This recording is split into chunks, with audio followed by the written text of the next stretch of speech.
Hi friends, I am Ariel, and welcome back to Bookish English.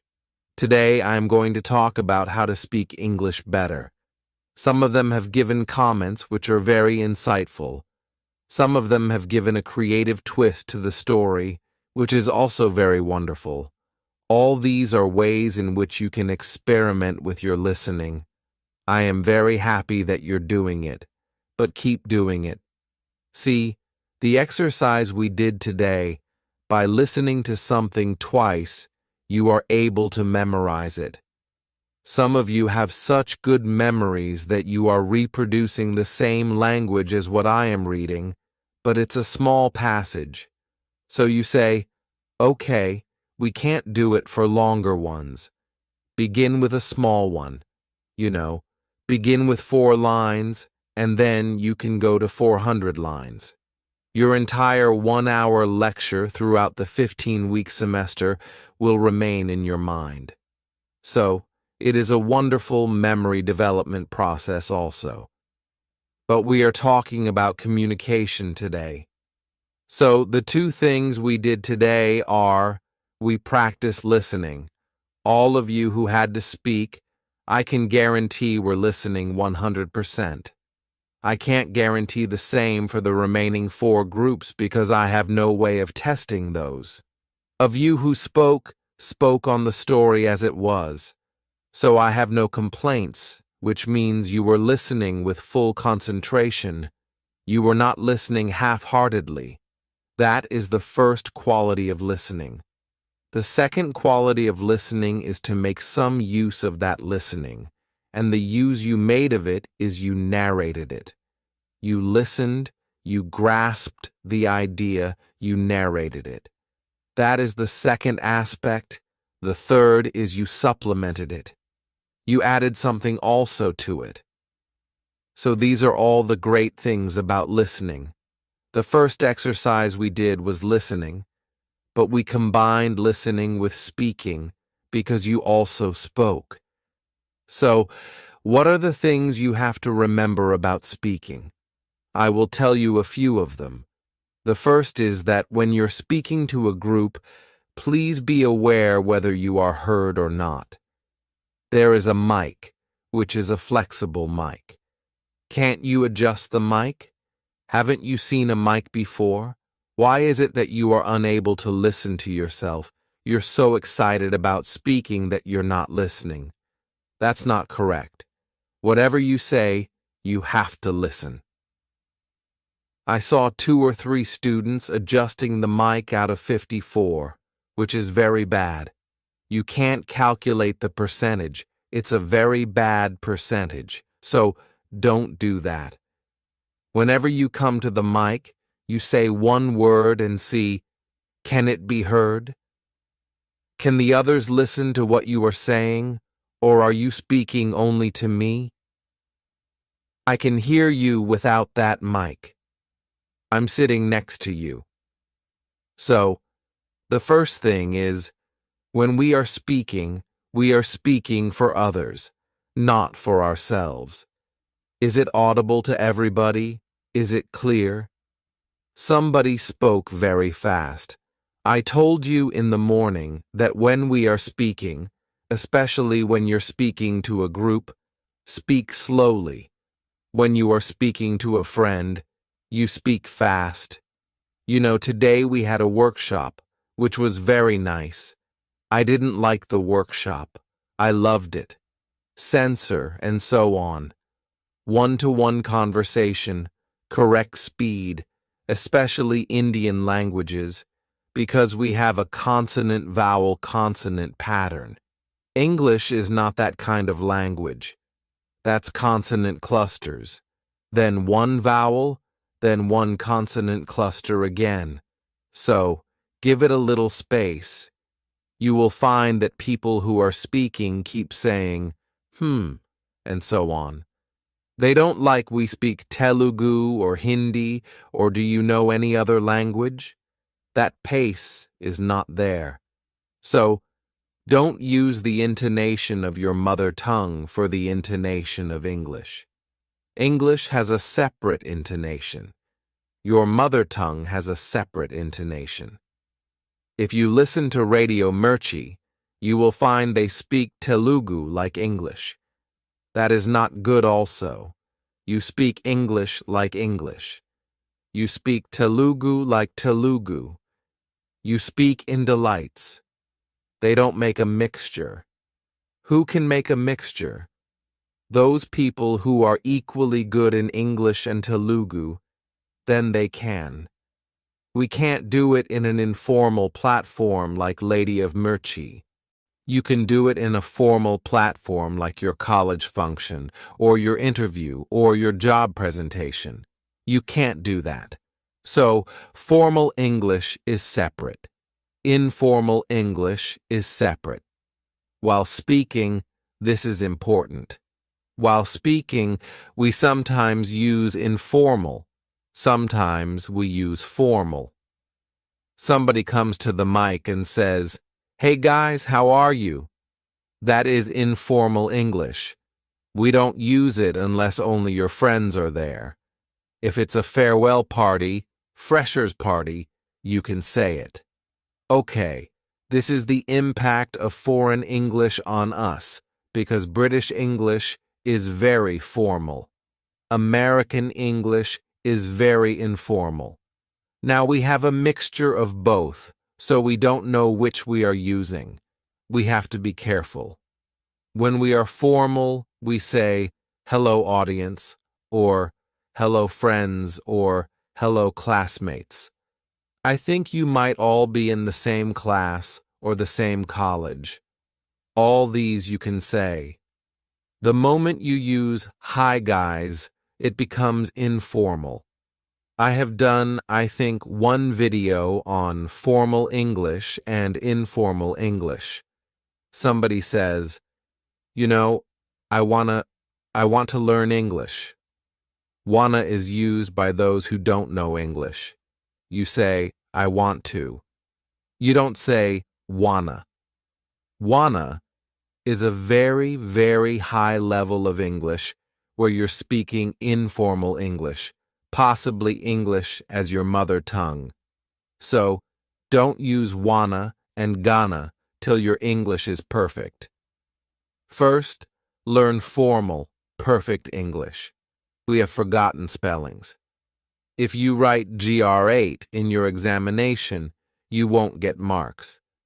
If you write GR8 in your WhatsApp message, your friends will laugh at you. So, you have to choose. Choose informal when informal is needed. Choose formal when formal is needed. If you're speaking to a friend, you don't go to your principal and say, "Hey man, what's up?" Not to your principal, to your friend. You don't say Mandy or Sarah, which means context. In our own language also, we are using context. Therefore, when you are speaking, use that context, that register, that form, that vocabulary or structure which is suitable to that. To the principal, speak formal English. To your friend, speak informal English. If you're writing to a friend, use informal. If you're writing to the principal, don't say, "Hi, please give me 1 day's leave." He's not your friend. He is your principal, isn't it? Or your teacher. So, you have to be very careful in what you're doing. That is the next point about speaking. Speaking formally, speaking informally. You have to keep that in mind. I told you about face. I told you about various other points. Now also, listening and speaking are related to each other. We have a word called humor. Have you heard the word rumor? You know, you start with one word, and by the time it reaches the 100th person, the story has changed completely. So, what did happen? You know, somebody started by saying, "Today, there were clouds in the morning." By the time I heard the story, after 100 people, I heard that there was a cyclone in Hyderabad. That is how the story came to me.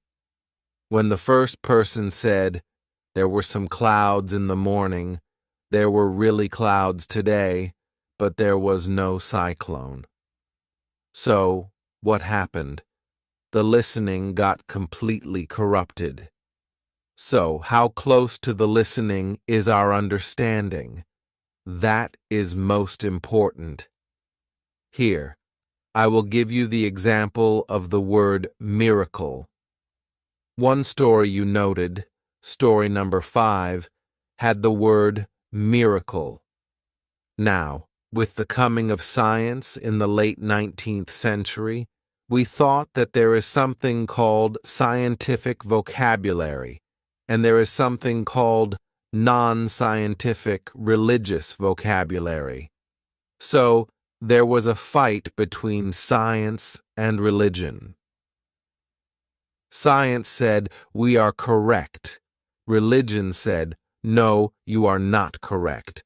So there was a fight.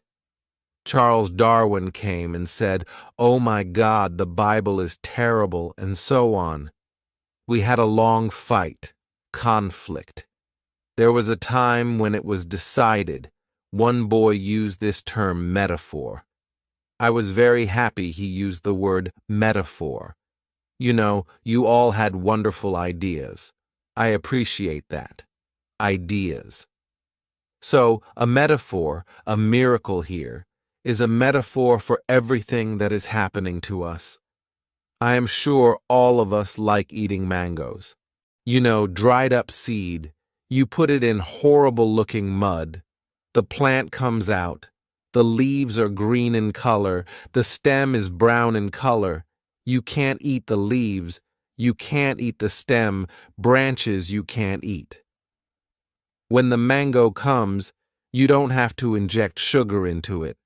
It gives you a wonderful fruit. What happened? It is nature's miracle, isn't it? Nature gave you that miracle. The tea leaf comes, you look at it, so horrible. You keep boiling it in water. You get nice tea, which all of us like to drink. So these are all the miracles of nature. You know, you boil everything, you don't get tea. You boil grass, you don't get that color. How is it that tea, which doesn't have that brown color, gives you that brown-colored liquid? These are all rational scientific doctrines, like a miracle. So everything is miraculous if, without realizing, we are able to breathe. Have you counted how many times you breathe from 10 o'clock today? Nobody counted. No, we are breathing. Are we not breathing?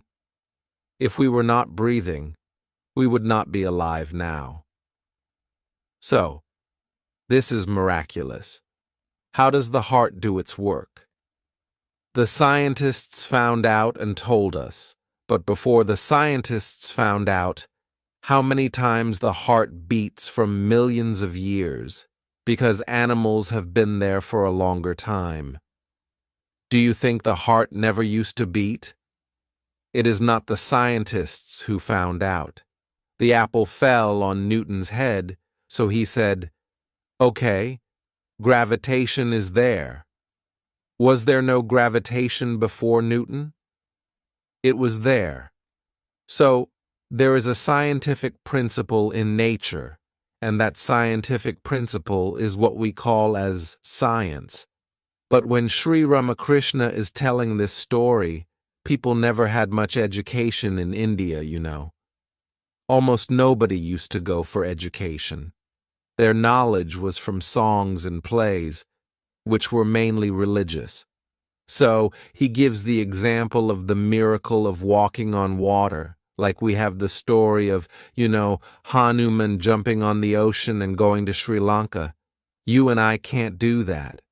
If we go to the end of our country and we say, "I want to be like Hanuman, please, Hanuman, help me," still we have to take a flight or boat or something, not jump. Do you understand? So we need to follow these ideas. One of the girls said that everything around us is miraculous, which is very good. You have a lot of maturity in thought, and you have good expression.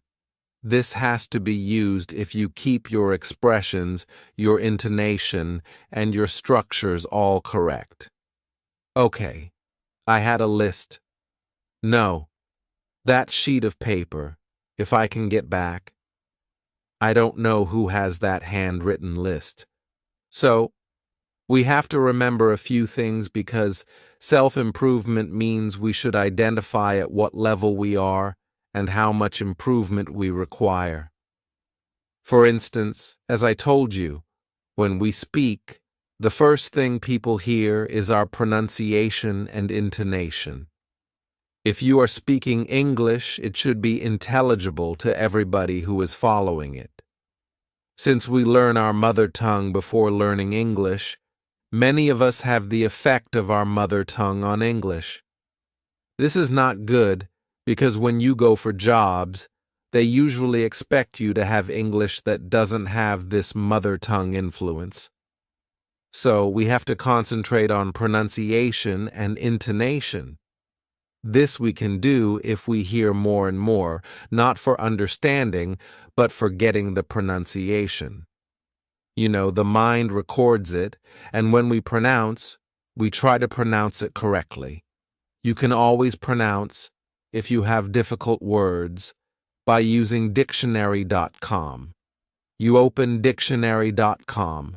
Pronunciation is there, one symbol is there. You press the symbol, and the word is pronounced. Keep pressing it 10 times. You will get pronunciation. You keep pronouncing it 10 times, 20 times, your pronunciation improves. Okay? Earlier we didn't have all this, but today we have. If you buy an Oxford dictionary, I am told they give you a CD. It has all the pronunciations. So, all this technology is helping us. You know, we say technology is hindering us and global warming and all that. But there are many things which technology helps us to do. This is one, for instance. We had a story of the chameleon. You remember the word is creature. Many of you use the word, but the pronunciation is creature. Do you get it? Not creator. Suppose we say create. Same. Great. Then te, create, creation. There we are saying a, but for creature, we are not saying creator. Don't go by spellings very often. English is not a very phonetic language, so we cannot go always by spellings. So, let me hear you pronounce creature. Creature means animal. Any living being is called a creature. Okay? Please pronounce again. They didn't give you any lunch, or you didn't bring any lunch from morning till evening?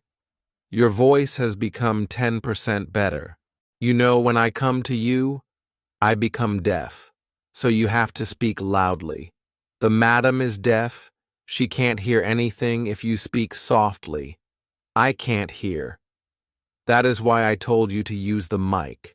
That is what all teachers become when they come to the class. Outside the class, we have very sharp ears. If you're whispering also, we can hear. Inside the class, we want you to speak aloud. If you speak, you get self-confidence. Remember that. If you don't have confidence, you will speak softly. If you have confidence, you will speak loud. Your body language, your nonverbal communication, everything shows your confidence. Did you see all that? Tomorrow, you please. Not all that, you know. A wonderful exercise will be if all of you note down about each speaker, each reader, and then at the end of the day, you hand over those slips. So, each student will get 53 slips of paper saying, how did he or she perform? That's a wonderful peer evaluation. It's called peer evaluation. It's wonderful for a workshop, but sometimes what happens if somebody says bad things about me? They become my enemies. That should not happen. People who tell us our mistakes are our best friends. Always remember, people who tell us you are very good are not so good friends as people who tell us you have to improve, you can improve. Okay, so let us do. Somebody pronounced determined. It does not deter mine, it does determine.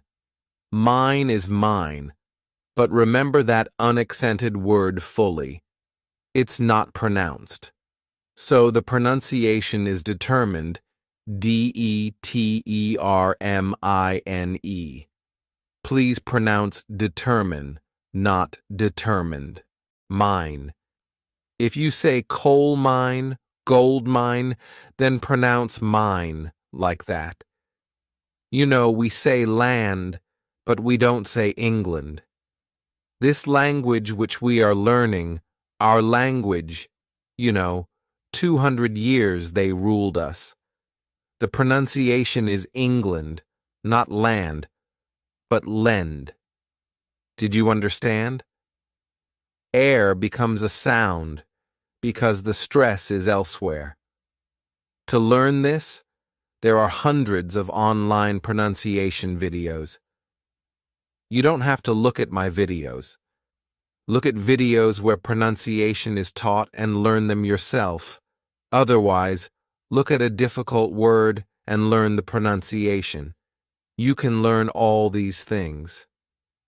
Somebody used a word, intelligence. See, we don't have the intelligence. See, the word is intelligence. It's a noun form. The adjective form is intelligent. Did you understand? So, we don't have to say similarly, attendancy, brilliancy. We have many uses. It is not your mistake. It's a common mistake. Whatever I'm telling you, our usual mistakes are made. So, these are some of the things which I noted. I am telling you now in English, we have a rule that two nouns cannot come side by side unless they are possessive. That is, apostrophe. So, somebody said, we had a story about partial knowledge. You remember? Partial knowledge, not full knowledge. So somebody says partial knowledge people. So what we have to say is people with partial knowledge. Knowledge is now. People is now. If two nouns are together, they are very important. They start fighting. It is like inviting two speakers here. So, I am also speaking here. Somebody is also here. That person will say, "You stop, I'll speak." I said, No, you stop. I will speak. One full fight. So, 10 to 4 fighting only. No class, no workshop. So we cannot have nouns as such important words that they carry out their functions alone. If you say partial knowledge people, knowledge and people will have a real fight. Family members. Family is a noun, members is a noun. So we say members of the family. But we have something called Indian English. So many things are accepted in Indian English. But many of you might go abroad there if you say such a thing. If you say, "I'll eat my tiffin," nobody will know what tiffin is. Tiffin is typically you say, "Our exam was preponed." So, what does preponed mean? The word is advance, not preponed, but we are using it. Everybody understands, and we use more and more and more can able to. Can means able to means able to. So, you are putting too many things together. We don't need it. If you want to travel in an aircraft, you can sit in 2 aircrafts. use it only in one. You want to travel in a train, you can't sit in one coach and another train, another coach. You can't cut your body in half. So why can able to? We don't require. Now, many of you made God as the God in the first story. The God is very relevant in India because we have endless gods.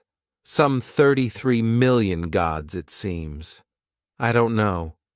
My grandmother used to tell us many million gods, but wonderful, because that is a pluralistic culture.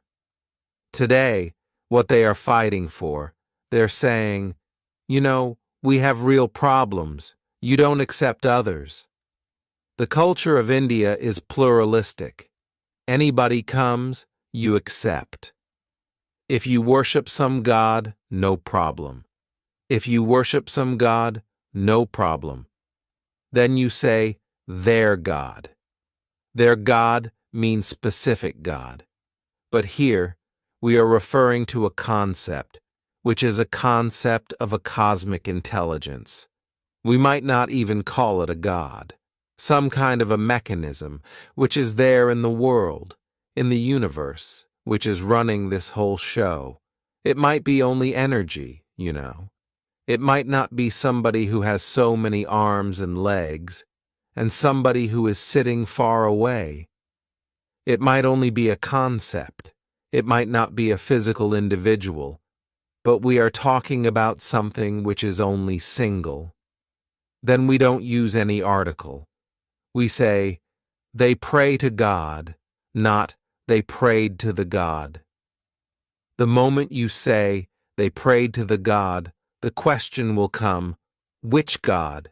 Shiva, Vishnu, Devi, Lakshmi, Hanuman, or Ganesh, and number. I can go on and on and on, making every, corner of the road. There is one time, a different God, so we can have no problem. This is one level. There's a beautiful story by Swami Vivekananda where people say, oh, this religion is so horrible. They keep worshiping stones and they keep worshiping everything. What is the horrible thing? So Vivekananda knew this is not correct, but he didn't want to tell anything. He wanted to use a metaphor. So, this was a king's courtroom. The king was sitting, all ministers were sitting, and they were saying, oh, Swamiji, your new religion is horrible. No use. How can we worship these things? How can you have idol worship? Because foreigners were telling us this is all wrong, then we make another new. There was something else in it. So, he wanted to show. Then he said, okay, I don't talk to you. I just want to do a game. Now what is this game? He said, bring a portrait of your Maharaja. So, okay, fine. They brought a nice big portrait of Maharaja. Very proudly they are carrying it on their head. He said, now put it on the floor. How can we put it on the floor? Maharaja is sitting here. He will get very angry. How can we put it on the floor? The floor is an insult. He says, no, they are playing a game. Put it. Maharaja, can we put his foot on it? He says, go and spit on it. Go and kick it. Go and do everything you want to do to that which is negative. He says, no, we can't do it. We can't do it. He says, like that is only a picture. Your Maharaja is here. Why are you scared of the picture?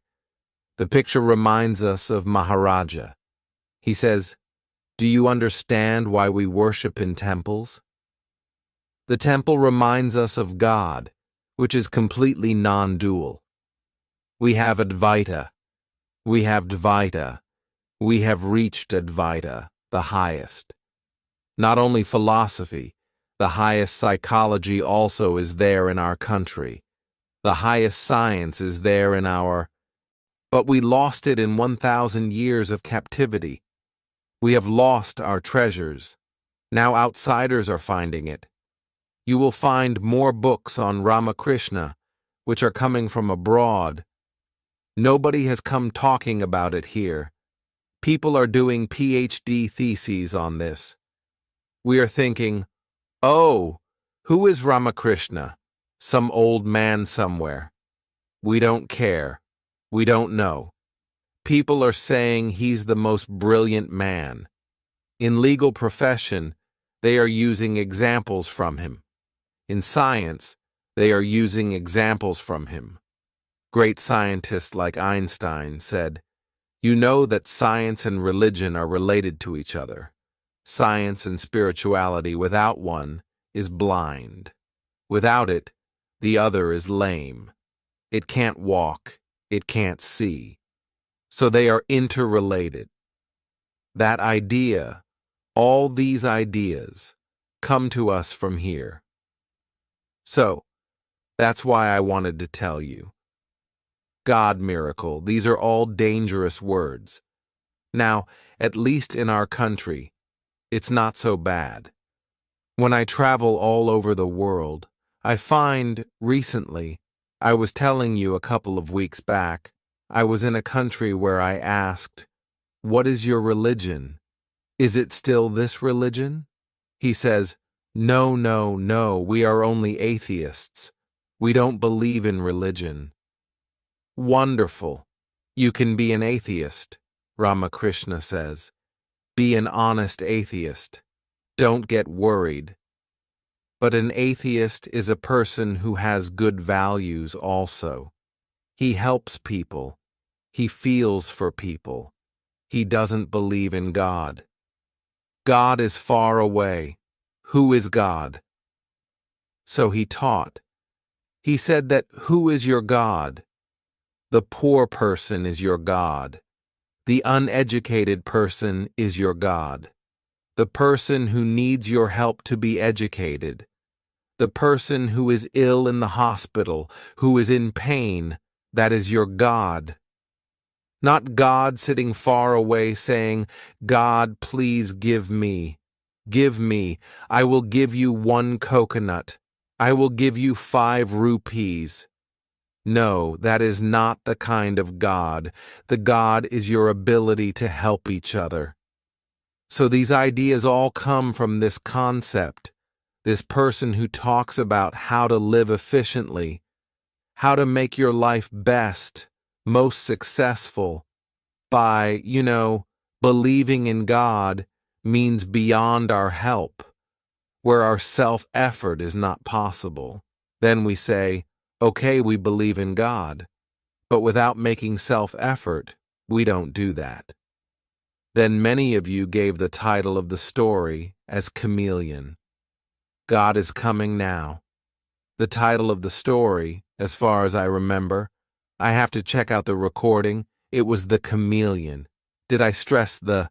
The word "the" itself has 2 pronunciations, which many of you made a mistake. When the following word is a consonant sound, like I said, the chameleon, but I don't say, I say, their university, although I write with you, which is a vowel sound. I pronounce it as year. Here is a consonant sound, so I said, their university, but I pronounce say egg, then this pronunciation is a. It is a vowel sound, so I say the egg. I don't say the egg. Similarly, when you are pronouncing, when you see this video will be uploaded. Possibly, you have a great advantage. You can see yourself 100 times and correct your own mistakes. That is the greatness of self-learning. Go on seeing yourself. Whenever we give training for interview skills, etc., we record this person's interview, each student's interview, then give the CD to that person. Go home and improve yourself. So you look at your body language. Communication, as a nonverbal aspect. How will you walk into the room? How will you sit on the chair? How will you look? How should your facial expression be? If you are always smiling, then the interviewer gets a doubt. Any problem? The interviewer tells you a joke. You look seriously because you're so scared. You look seriously at the interviewer. That means your nonverbal skills are very bad. So, when you are learning LSRW, you need to learn the nonverbal skill also. Do you get my point? How to walk, how to stand. Tomorrow, you have to notice all this about each other. How to speak. What is your pronunciation? What is your grammar? What is your intonation? All this you speak. Then we have another one. Fell. Fell is not used with his. Fell, somebody used falling. Is falling or fell or collapsed. That was the word used. Many people used collapse. That also is fine. But some, when you are narrating a single story, keep to the same tense. Somebody began by saying that put and saw the animal. So either we can say, the man enters the woods and sees the animal, or the man entered the woods and saw the animal. So, throughout the story, we keep the same tense. We don't make tense variations in a single narrative. Suppose we are talking about somebody speaking. You said, the man says. Then you can use present, that by removing grammar, we are doing a great disservice. But today, research says that if you teach grammar, they are learning only grammar. They are not learning communication. So, please don't forget grammar, but please don't limit yourself to grammar. Learn grammar for betterment. Otherwise, learn naturally. I told you this morning, it's called acquisition. Learn English from English. Don't learn English by basing on some other words, on some other language, or some books. Only books are very helpful up to a point. Ramakrishna tells a story. I'm not reading that story, or I'm not making you read the story. I'm just telling you now. He says, one person gets a letter from the village. The letter says, from the city, get some rice, get some clothes, get this, get that. How long is the letter valid? As long as you get those things. Once you get the thing, do you preserve them? Do you keep the letter like this? No, you just throw the letter, so that is how the books are. The books are for giving us knowledge. If we hold on to the book like this, we say, whoa, today I am sleeping with the grammar book under my pillow. Tomorrow I will have excellent English. That's not possible. Tomorrow I'm taking a grammar pill. Tomorrow my grammar is perfect, my communication is perfect. It doesn't happen. The only thing is hard work. I'm telling again and again that even if your English is excellent, I have been teaching English for 40 years. I've been learning English for another, before that 20 years. So you can imagine how much English I should be knowing, but still I feel I don't know English. Still, I feel I want to improve my English. I want to make my English better and better. So, there's no limit to learning. We can go on learning, go on bettering ourselves. We have to do that. There were some difficult words also. Now the stories are all with you. The story of the chameleon. I think I saw some words. Let me see. No, not chameleon, some other story. Number 5. What did I read? Number 5. 1, 2, 3. Page 1, 2, 3. You just check. Yeah, the word was given. Rebuke. Rebuke means to scold. You can see page 124, third line, middle. If you have the page with you, you can check. Rebuke. If you already know the meaning, that's wonderful. If you don't know the meaning, you can always ask. Then there is page 54, the root of all troubles. The word is swoop. Swoop means to fly straight. Like that, you know, to snatch away something by flying straight like that. That verb is swoop. Very rarely we use that word. Snatch means to take by force. That is also there. Chase. Chased is to follow behind. Going, the noise which clothes make, you know, cow, cow, cow. We say that is the noise going. Okay, then anything else? No?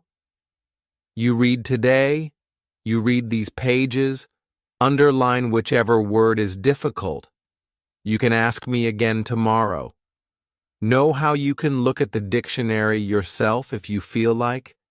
No problem about that also. 46-47. Okay, no problems are there. Okay, this is 187. We have done. Here is one contented. This is page 1, the chameleon's first page. Chameleon's first page, somewhere in the middle of the paragraph, at the end of the line. Presently, others arrived and contended. Contend is to declare. Contend is to speak strongly. Contend is to say in an argumentative way that what I am saying is the truth. That is the word contend. Then dispute. Dispute is quarrel. Then contradict. Contradict is to say exactly the opposite. Something which is different. Something which is opposite. Okay, I can't make out because I gave you some examples only. Okay, has it come? So, you can imagine how we can learn vocabulary. Now, look at the first story which we did, which is on page 132. While doing the story itself, I told you that so much punctuation is there in the story. 3 friends and the tiger. 1, 3, 2. You see how the punctuation is. Many times, I find this mistake. Brothers open inverted commas, comma close inverted commas. All punctuation marks come within inverted commas. You must always remember that. Question mark, comma, period, exclamation mark. All this will always come before the end of the punctuation mark, because these punctuation marks relate to the sentence of the word, and inverted commas relate to the whole unit. So, the whole unit is most important for us. Look at the word also. You know, question mark is there. Why should you say that? Question mark, close inverted commas. Inverted commas and apostrophe are very often made mistakes. Inverted commas are a double mark, like this and like this. Apostrophe is a single comma at the top of the word. Inverted commas are used for saying the exact words of a speaker. Apostrophe has 2 uses. One use of apostrophe is that something is missing. Suppose you write today's date, the 16th of November, 1919. In front of 19, you put an apostrophe. That means 20 is missing. We say, don't count, shouldn't, wouldn't. That means something is missing. We are putting that comma on the top of the line is called apostrophe. That is one use. Apostrophe is used to show something is missing, that something is understood from the context. The other use of apostrophe is possessive. Student's notebook. So, student's apostrophe s notebook. Suppose we say students' notebooks. Students is plural. Notebooks is plural. Apostrophe comes after s. So, whichever word is the ending word with s, apostrophe comes later. Otherwise, it comes apostrophe and then s. This is called possessive. We say my uncle's house. I think I have done a whole video on the impact of these apostrophes. So, if you are watching, I felt happy that you're watching. At least somebody I know is watching. Most of the millions who are watching, I don't know them at all. They are all strangers to me, but they very sweetly write saying, "Madam, we are your students." I feel happy to have many million students, but I am only an individual. Please understand, I can't help everybody who wants help. I want you to help yourself. Don't depend on others to learn a language. Nobody can learn a language for you. Only you can learn it yourself. So, today's exercise, you go home and do. Do as often as you can with your lessons, because that will make you a better student. Listening, speaking, listening, speaking. You revise orally whatever you learn today in your college. If it's a working day today, you have 4 or 5 hours per day.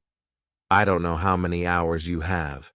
So, go home and try to revise, or when you are waiting for your bus, try to revise. In this way, you benefit, you get better. Did you understand? So, this exercise we have done.